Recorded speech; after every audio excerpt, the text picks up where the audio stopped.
ते नमः. श्री गुरुभ्यो नमः. जगद्गुरु नरेंद्राचार्य महाराज की जय. सद्गुरु काळसिद्धेश्वर महाराज की जय. संत शिरोमणी गजानन महाराज की जय. आद्य जगद्गुरु रामानंदाचार्य महाराज की जय. सिया वल्लभ रामचंद्र की जय. गुरुर्ब्रह्मा गुरुर्विष्णू गुरुर्देवो महेश्वरा गुरुर्साक्षात् परब्रह्म तस्मै श्री गुरवे नमः. सार्थ श्रीमद्दासबोध दशक 13वा समास 3 उभारणी निरूपण. श्रीराम ब्रह्मघन आणि पोकळ आकाशाहून विशाळ निर्मळानी निच्छळ निर्विकारी ऐसेची असता कित्येक काळ तेथे आरंभळा भूगोळ तया भूगोळाचे मूळ सावध ऐका परब्रह्म असता निच्छळ तेथे संकल्प उठिला चंचळ तयास बोलिजे केवळ आदिनारायणे मूळ माया जगदेश्वर त्यासीच म्हणजे षडगुणेश्वर अष्टदा प्रकृतीचा विचार तेथे पहा आकार उकार मकार तिन्ही मिळून ओंकार पुढे पंचभूतांचा विस्तार विस्तार नव्हे अनुमानाचे बोलणे याचा बरा प्रत्यय घेणे वेदशास्त्रे पुराणे प्रत्यय घ्यावी पुंडलीक वरदे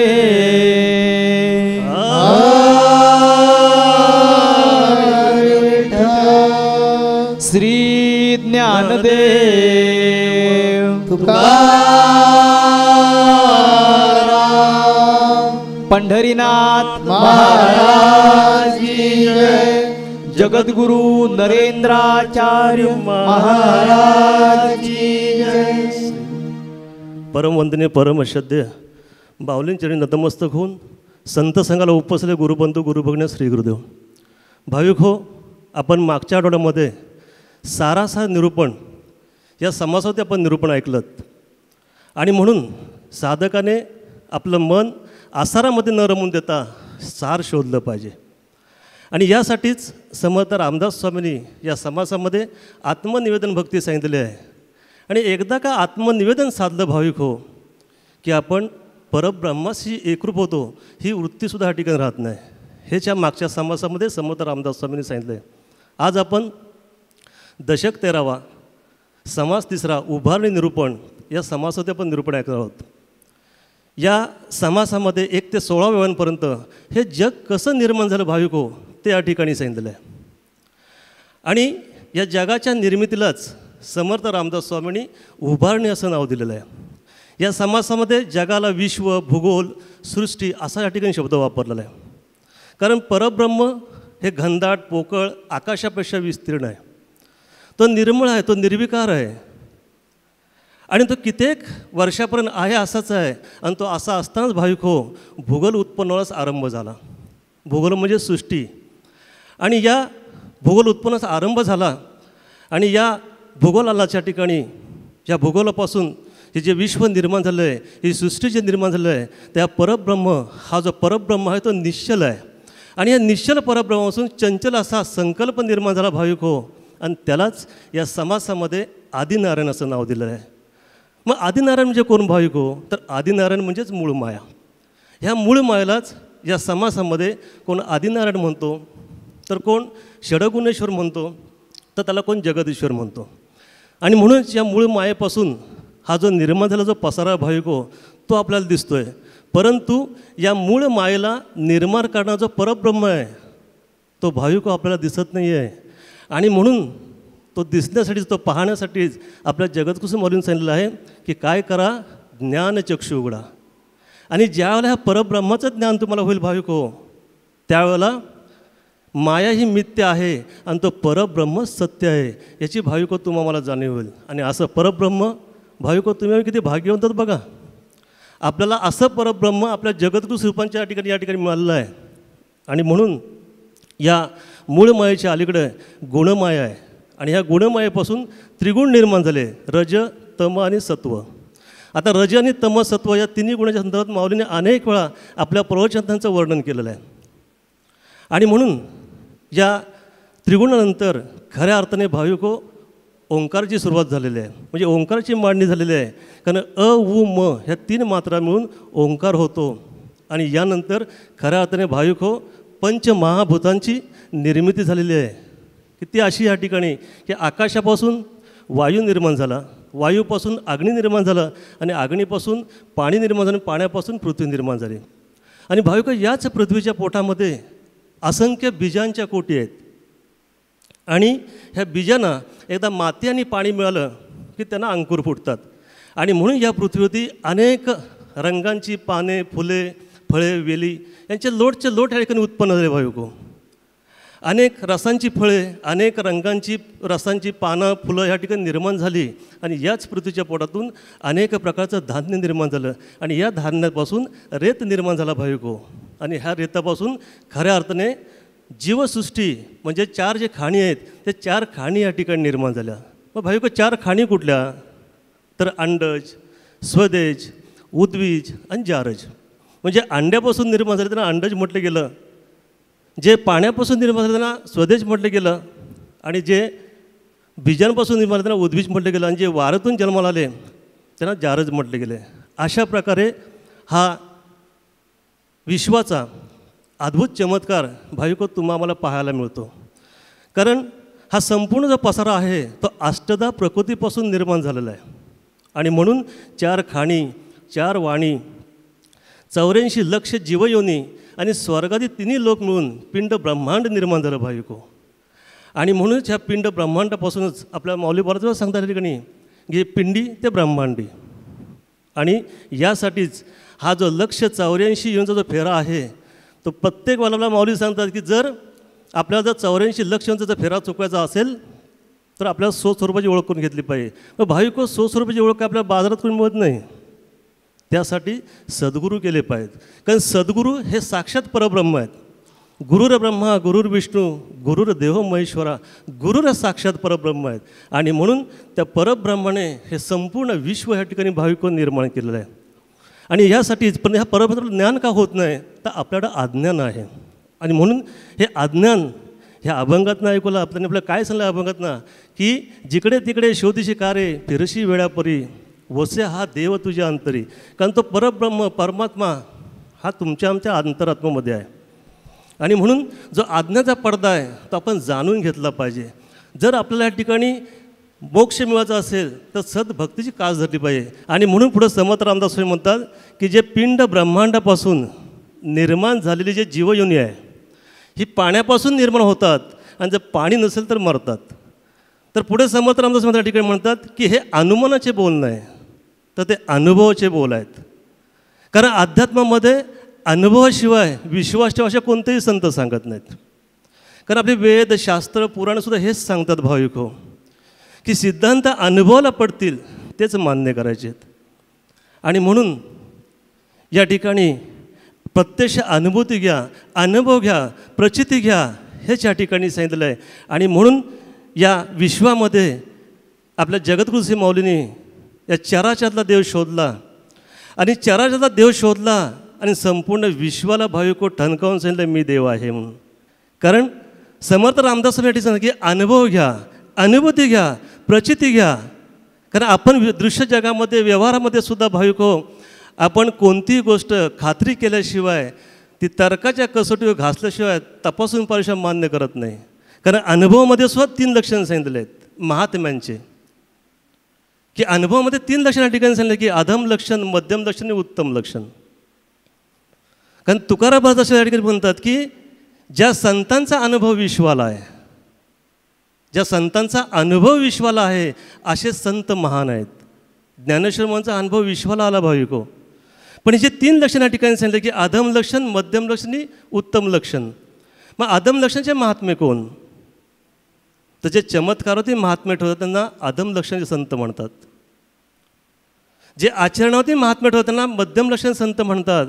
आणि जे अनुभवावरती महात्मे ठेवतात त्यांना उत्तम लक्षण संत म्हणतात. आणि म्हणून तुकारामांनी सांगितलं की ज्यांचा अनुभव विश्वाला आहे त्यांना महान संत या ठिकाणी म्हटलं आहे. भाऊ ज्या ठिकाणी भाविक हो, आपले जगद्गुरू माऊलीसुद्धा आपल्या माऊलींचा अनुभव विश्वाला आहे आणि म्हणून आपल्या माऊलीसुद्धा महान संत आहेत भाऊ, या ठिकाणी लक्षात ठेवा. आणि म्हणून मला या ठिकाणी वेळ कमी आहे माऊली, पण मला माझी अनुभूती एक 2005 या ठिकाणी, कारण उत्तरामध्ये समर्थ रामदेव सांगतात की अनुभव घ्या. एक अनुभूती या ठिकाणी धावते ती सांगावीशी वाटते, परंतु माऊली या ठिकाणी 20 मिनटं या ठिकाणी आमच्यासाठी दिलेले आहेत. 2005 सालामध्ये भाविक हो, संगमेश्वर तालुक्यामध्ये देवरुख या ठिकाणी माझा प्रबोधनाचा कार्यक्रम या ठिकाणी लावलेला होता. आणि हा कार्यक्रम जवळ आल्यानंतर त्यावेळेचे तालुकाध्यक्ष सुवरी गुरुजी यांनी मला फोन करून सांगितलं की आपला कार्यक्रम अमुक दिवशी आहे. तर तेव्हा त्यांनी मी असं सांगितलं मी हा कार्यक्रम आपल्याला रद्द करावा लागेल. का? तर म्हटलं माझं पोट दुखतं आहे, मी कार्यक्रमाला येऊ शकत नाही. तेव्हा सुवरी गुरुजी असे म्हटले की मग ठीक आहे, म्हटले आम्ही संस्थांमधून सेवानंद महाराजांना घेतो. मग तसं त्यांनी संस्थांमध्ये कॉन्टॅक्ट केला, संपर्क साधला. परंतु त्यावेळेला सेवानंद महाराजांची जबाबदारी, सेवानंद महाराजांकडे जबाबदारी मंदिराची होती आणि म्हणून त्या कार्यक्रमाला त्यांनाही पाठवलं गेलं नाही. आणि तेव्हा माऊलींचं आणि सुवरी गुरुजींचं ठिकाणी बोलणं झालं की कदमांचं इतकं पोट दुखतं का की कदम कार्यक्रमाला येऊ शकत नाहीत. आणि म्हणून पुन्हा मला सुवरीजींनी फोन केला की असं असं स्वामीजी म्हणत आहेत. मी विचार केला की म्हटलं बरोबर, आपण तारीख दिल्या कार्यक्रमाला जायलाच पाहिजे. आणि म्हणून मी त्या कार्यक्रमाला गेलो, कसा तरी कार्यक्रम केला. पण मी सांगताना सांगितलं माझं पोट दुखतं, पण पोट कशामुळे दुखतं हे सांगितलं नव्हतं भाविको. आणि मी त्याच वेळेला चिपळूणमध्ये डॉक्टर देसाई यांच्याकडे मी माझी ट्रीटमेंट घेतली. त्यांनी मला सांगितलं की आपण अतुल शेठ डॉक्टरांच्या जावा आणि त्या ठिकाणी जाऊन तुमची सोनोग्राफी करून घ्या. सोनोग्राफी केल्यानंतर त्यांनी सांगितलं की तुमचा अपेंडिक्स जो आहे तो तयार झालेला आहे, पिकलेला आहे आणि ऑपरेशनशिवाय पर्याय नाही. हे सांगावं का वाटतं आहे की अनुभव घ्या, असं समर्थ रामदास मी उत्तरामध्ये सांगतात. म्हणून या ठिकाणी अनुभूती सांगायची वाटतं या ठिकाणी. आणि मग त्यांनी सांगितलं की ऑपरेशनशिवाय पर्याय नाही. तर मी त्यांना त्यावेळेस सांगितलं कारण ही घटना सप्टेंबर 2005 आहे. आणि त्या महिन्यामध्ये 21-22 तारखेला गणपती येणार होते. आणि म्हणून डॉक्टरना म्हटलं की साहेब, म्हटलं मी ॲडमिट व्हायचं आणि घरामध्ये गणपती येणार, हे काही योग्य वाटत नाही. तर मला असं औषध द्या या ठिकाणी की 5 दिवसामध्ये 5व्या दिवशी मी पुन्हा या ठिकाणी ॲडमिट होतो दवाखान्यामध्ये. ते म्हटले बघा, म्हटले तुम्ही तुमच्या जबाबदारीवर जावा म्हटलं या ठिकाणी. आणि जबाबदारी जा सांगितल्यानंतर त्यांनी मला 5 गोळ्या दिल्या. तेव्हा त्यांनी मला सांगितलं की ह्या गोळीने तुमचा अपेंडिक्स बरा होणार नाही, किंवा तुमची पोट जी दुखी आहे ती फक्त 10 ते 15% पेन्स कमी होते, त्याच्यापेक्षा दुसरं काहीच यामध्ये फरक पडणार नाही. पण पुन्हा या ठिकाणी ऑपरेशनशिवाय पर्याय नाही. आणि त्यावेळेचे रत्न जिल्ह्याचे जिल्हाध्यक्ष जागुष्टे साहेब यांनी मला फोन करून विचारला, म्हटलं पोट काय म्हणतं आहे? तर म्हटलं पोट काय दुखायचं थांबत नाही, गोळी घेतो पण पोट दुखायचं थांबत नाही. आणि म्हणून त्यांनी सांगितलं काय नाही, म्हटलं उद्या आपण सकाळी माऊलींच्याकडे जायचं. मी म्हटलं हे बघा, म्हटलं की या ठिकाणी आपल्यासमोर आरसा दिला आहे की अपेंडिक्स तयार झालेला आहे, पिकलेलं आहे आणि पुन्हा जर आपण माऊलींना त्रास द्यायचा हे काही योग्य वाटत नाही. पण ज्या गोष्टीमुळे नाही म्हटलं आपण स्वामींच्याकडे जायचंच. आणि त्या माध्यमात आम्ही माऊलींच्याकडे आलो. माऊलींच्या ठिकाणी समस्या निवारण कार्यक्रम चालू होता मंदिरामध्ये. आम्ही पाठीमागे रांगेमध्ये दोघेही बसलो. अर्ध्या लोकांच्या समस्या निवारणाचा कार्यक्रम झाला भाविक हो. आणि त्याच वेळेला माऊली ज्या ठिकाणी आसन असत आहेत, माऊलीने विचारलं कदम काय झालं आहे? मी म्हटलं माऊली पोट दुखतं आहे. मला म्हटलं इकडे या. आणि म्हणून मी जायला निघालो. तेवढंच माऊलीने सांगितलं बघा सांगितलं सद्गुरूसारखा असता पाठराका इतराचा लेखा कोण करी. जेव्हा सद्गुरू पाठीमागे असतात त्या पुढचा विचार करायला लागतच नाही.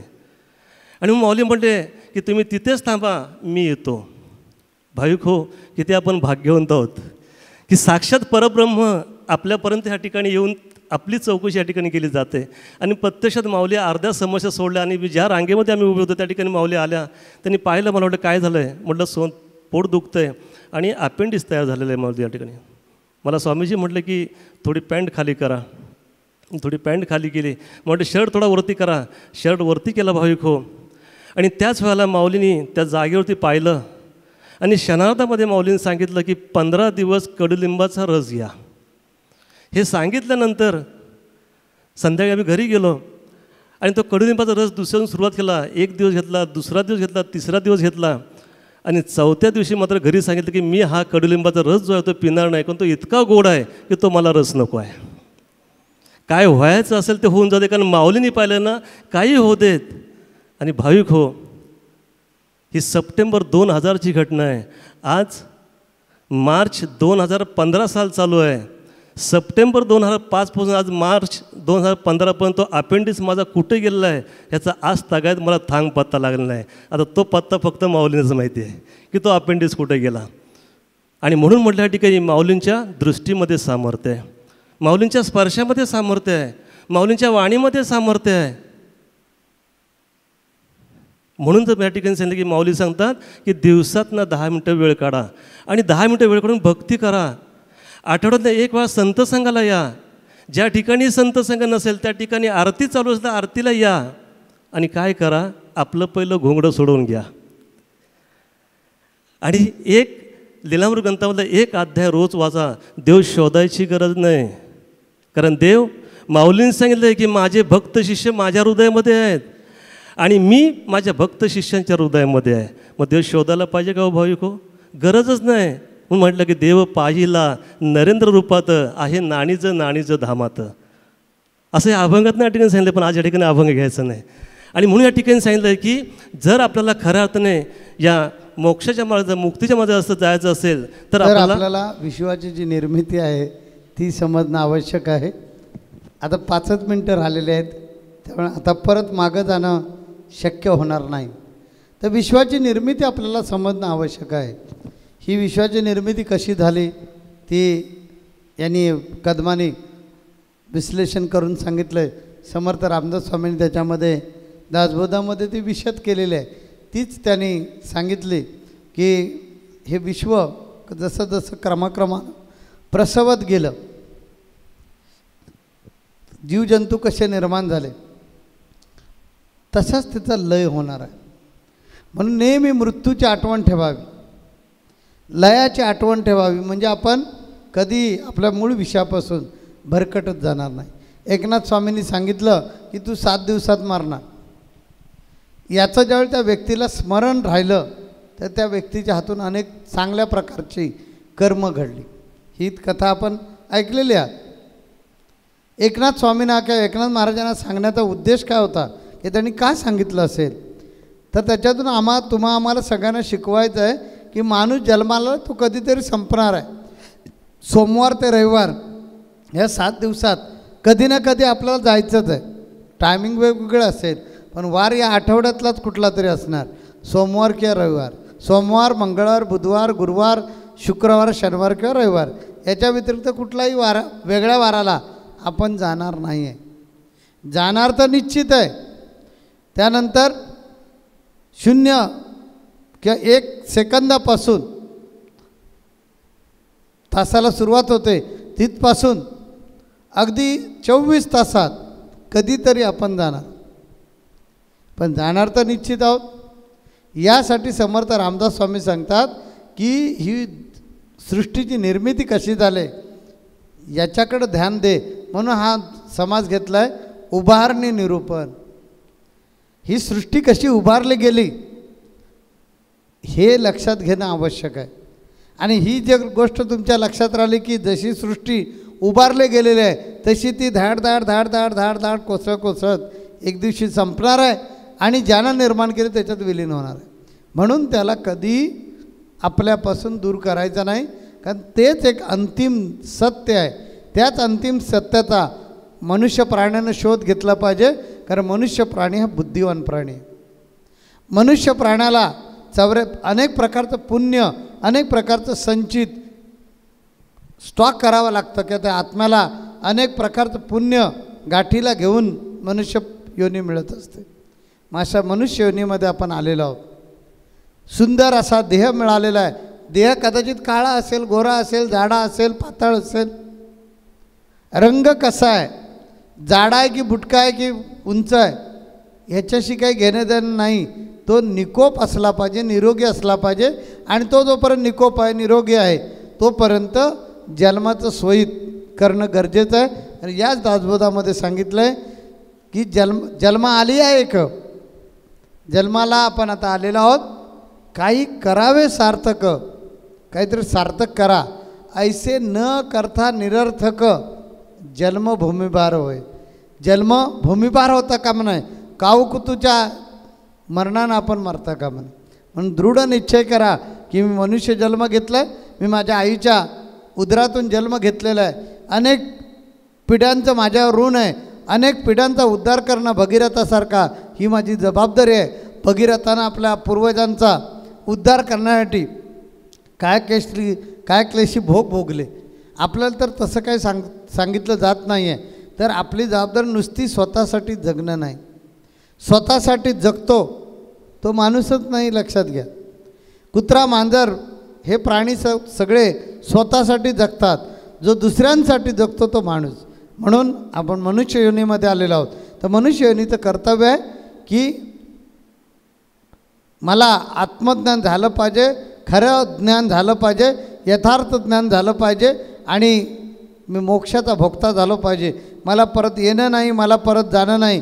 म्हणून या संसार प्रपंचाच्या मृगजाळामध्ये, या संसार प्रपंचाच्या वाळवंटामध्ये मी किती थबकलो थिरकलो तरी मी ह्या मोहजाळामध्ये अडकून पडता कामा नये. मी जिथून आलेलो आहे तिथेच मी परत दाखल झालो पाहिजे. याच्यासाठी हा सगळा दासबोधाचा खटाटोप आहे.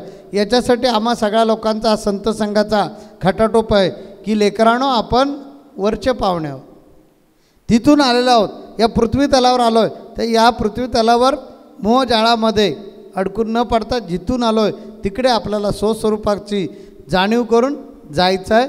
तिथे शरीरानं जाता येत नाही, ज्ञानानं जाता येतं, आत्म्यानं जाता येतं. म्हणून आपण आत्मज्ञान मिळूया आणि आपल्या जन्माचं सोयीत करून घेऊया.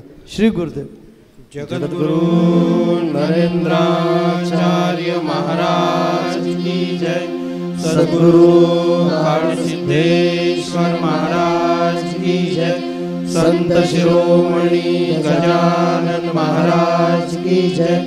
आद्य जगद्गुरु रामानंदाचार्य महाराज की जय. सिया वल्लभ रामचंद्र की जय.